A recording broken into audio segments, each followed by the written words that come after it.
First of all, I have to say that it's an honor to have this opportunity. My name is Rosa Malango, and I am the daughter of late Thomas Malango Bobangongo Ekoka and of Pilar Diomediangani, who is currently a senator. In terms of the milestones of my childhood was marked by tragedy, by resilience, and by an incredible sense of dignity and respect for where I was born. I was born in Equatorial Guinea. I'm the independence child in my family. My parents had a long engagement and decided not to get married until their country became independent. So Equatorial Guinea became independent in 1968. My father was part of Monalije, the independence movement. He was one of the signatories to the Carta Magna for our independence, and he was one of the 6 who sat in the General Assembly when Equatorial Guinea became the 126th member of the United Nations in 1968. I was born the following year in 1969. Unfortunately, shortly after independence, the first president of the Republic, Macias Nguema, he became a dictator, and he began a persecution against intellectuals. So my parents went from celebrating independence to having to seek asylum. My mother was the first pediatric nurse of the nation. She was actually the nurse for the first president of the Republic. And she found herself having to flee with me as a baby to the States to join my dad. So I remember my parents telling me that I was born in a beautiful country in the heart of Africa. That at the time of independence, our human development indicators were some of the best on the continent. I was also told that I came from a country that, unfortunately, as a result of leadership, we had lost a lot of people, especially a lot of intellectuals. And I was raised to be proud of where I was born and to always be ready to give back. Being raised with parents who are refugees and asylum seekers around the world, they also taught me to be very proud of being a global citizen and to never hesitate to make home wherever I am. So I learned to respect diversity. I learned to adapt to new realities. I started learning also languages as a result. My childhood was in the United States. My 3 brothers were born there at the time. I learned Portuguese shortly thereafter when my father became an advisor to the late Samora Machel, the president of Mozambique. And it was from there that the current president, Teodoro Obiang Nguema, invited my parents to come back. I remember my first cognizant visit to Equatorial Guinea. I was around 11, 12. It seemed like a magical place, but it was so full of sadness. There were no roads, there were no streets, there were no lights. It was so dark. And everybody was in tears, having lost loved ones for one reason or another. So that was the Equatorial Guinea that I came to discover in my early teens. I left to go back to study overseas, so I did my high school in Spain, used to come home on vacation. I pursued my first undergraduates in Nigeria, really wanting to have an African experience as part of my education. And then I started my UN career. So it's a childhood that's born in Equatorial Guinea, going to the US, becoming a refugee, going to Mozambique, homecoming at 11, 12, and then seeing it now as an adult.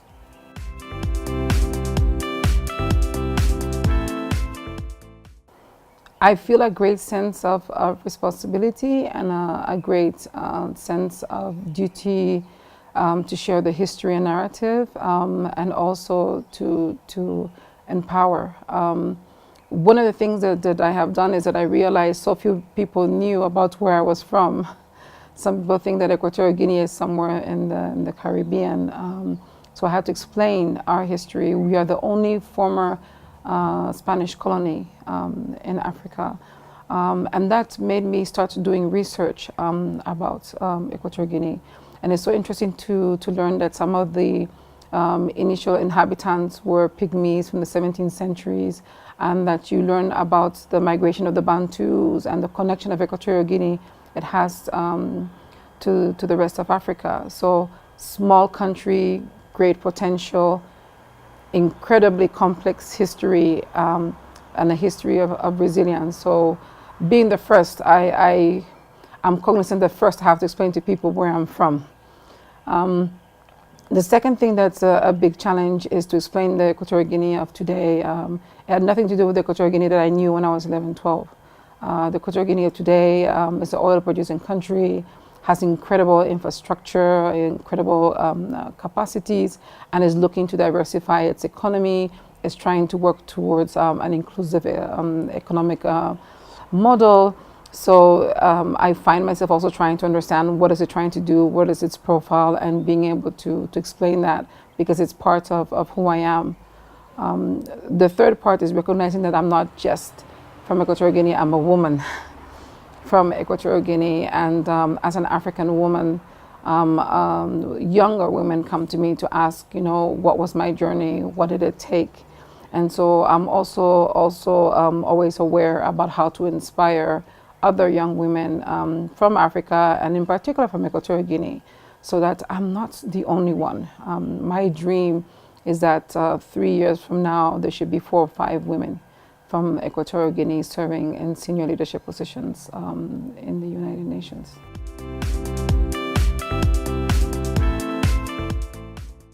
I believe that the first part of my inspiration is from when I was little. He always told us that we have a sense of service to humanity. And he would tell me, you were born in Africa, you were raised around the world. Don't forget to give back. If it wasn't for those opportunities, I wouldn't have the life I have. So this is a way for me to give back. I'm very proud of the fact that I had a 24-year career of the UN to date that has included serving in war zones, natural disasters, in different continents, in different responsibilities, public information and management. And that I come to this level with that sense of giving back everything that I learned to do that. I see myself as a leader. I think that the journey I've had until now was to prepare me for leadership.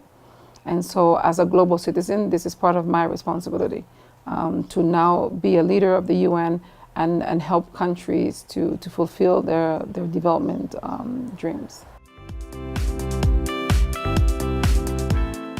People, it's amazing.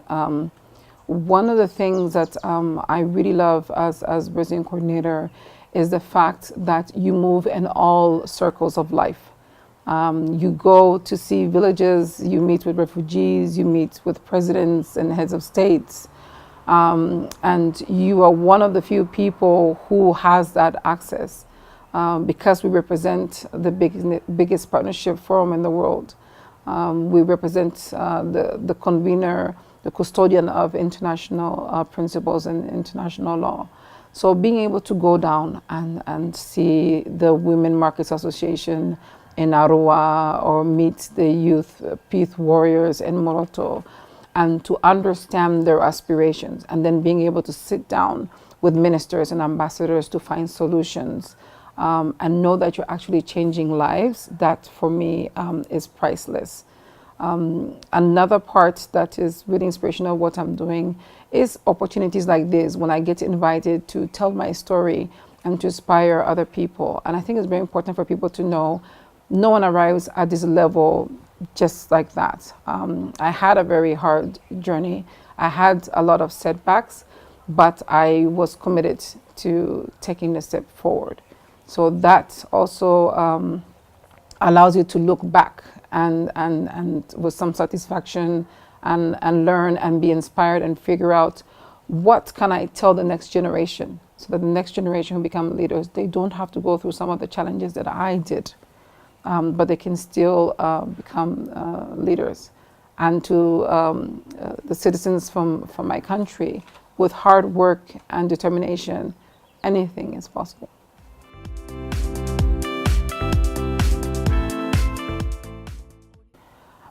I believe that if I'm to take like concrete examples, that first memory of coming back to Equatorial Guinea when President Teodoro Obiang invited my parents back, and he had all the political exiles given the amnesty for them to return home.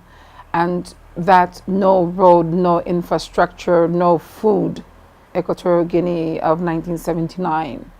And then go to Equatorial Guinea now, today, where almost every single district has its own airport, where we have mega bridges across estuaries, where there's the own airline, where there's universities everywhere. That is an amazing transformation. And when I was young, I used to hear the grown-ups talk about we're doing a national experiment on democracy and on development, and I didn't understand what it was. And now I understand that they were trying to find a local and sustainable way to be able to improve quality of life. So I think that a first transformation has happened. Now is the second transformation that that needs to take place. And the second transformation is for my generation, and it should be about transformation of the economy and, you know, keeping the heritage alive and keeping our sense of self within the continent and within the world. So I've seen an Equatorial Guinea that was a beneficiary of humanitarian assistance, that needed help from everybody for everything, to an Equatorial Guinea that when there was the floods in Japan, they made a donation. When there was a problem in Haiti, they made a donation. When the peacekeeping force had to start in Central African Republic, the first financiers were Equatorial Guinea. When the Ebola crisis happened, they gave money to transport doctors to West Africa. So now they're thinking as a donor, you know, what to do as a donor and how to be innovative as a donor. I recall, I think it's about 5 years ago, it was Equatorial Guinea that established a food security fund within FAO for African countries, because they wanted to make sure that the UN helped African countries first. So they put in $30 million, and then they spoke to Angola and other countries to also join in to put that fund. So instead of being a recipient, they're now thinking about how to be a donor.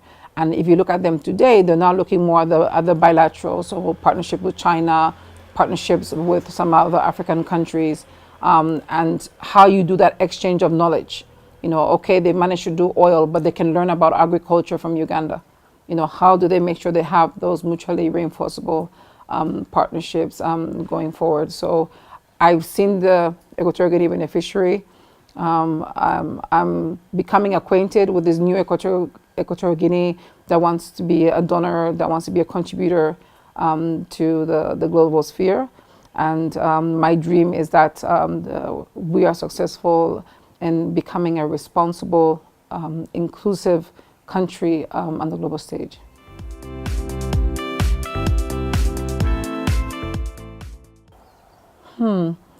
I believe that one has to look at what are some of the global trends. There was the independence movement for all of the African countries, and I think that we went through that. We were among the unfortunate ones that had a lot of setbacks because of the dictatorship we had under Macias, and then, you know, came this new renaissance. Yeah, I remember there was a time when people were talking about Africa rising, where it was among the countries trying to figure itself out. You know, how do you create your capacity to develop and have your own vision? How do you establish partnerships and not just look at memberships to be able to do that? And I think that when the world adopted the 2030 Agenda and the 17 Sustainable Development Goals, where it says all countries have the same shared global commitment in terms of development, that also had an impact. Because now each country had to go and look at, okay, how does my national vision contribute to the greater good? Because everybody's started talking about, yes, we have to do industrialization, but it has to be environment friendly because of climate change, you know. So what does that mean for those who are oil producing countries? And then there was a big issue about youth. If you look at people, Africa is the youngest continent in the world. So how do you make sure that your youth contribute to your development and become a demographic dividend? This was also a global dynamic, but it has local implications. And I think the fact that Africa adopted its vision, Africa 2063, where again, they're looking at, the Africa we want. How do you have free trade? How do you have free movement of people? All those things had repercussions for the country going forward. Well, I think that by men taking action, if I come to think about it, I think that there's perhaps a couple of things that we have to do. The first is in our homes. What do we teach our sons and daughters when they're growing up? Do we teach the brothers to respect their sisters? Do we make sure that they both have to do the chores? So first you have to start from that level. And I think that in the 21st century, we have to make sure that if you have a boy and a girl, you don't just task the girl and you don't task the boy. And that's a discussion that has to happen on the rural level as well as in the urban centers to make sure that we're doing that. But secondly, the reason why I started off by saying we need men as champions to take action is because if you look at where there's been a difference in terms of women leaders, it has been because men have taken the decisions. So, for example, the new UN Secretary General, he has achieved parity for the first time in the UN history, 72 years of existence, both at headquarters and in the field. At my level, he made a conscious decision. So we're now 50-50 women leaders, both representing him in the field as resident coordinators and among his undersecretary generals, his cabinet in New York. Conscious decision. He found the women from all over the world. It's done. If I look at the country where I am right now, Uganda, it's the same thing. You have a Speaker of Parliament, you have certain heads of agencies, the revenue, roads, investment, all women. So this can be done. But more importantly, Uganda has a law where it says there has to be women MPs. And so you can do things that help generate a community, a generation of women leaders, so then they'll be able to be qualified to go forward. I am appreciative of the fact that Equatorial Guinea is one of the few African countries where the president of the parliament is a woman. Teresa, she's a woman. So again, it's not like we don't have them. So we have them, but how do we nurture them to be in senior leadership positions that also are not just linked to gender, because people have this tendency, if you put a woman in gender, you think you've done something. No, you can have a woman a head of defense, a minister of defense, you have a woman, a minister of finance. There are capable women, but we have to nurture them and promote them and recognize them when they do the right thing.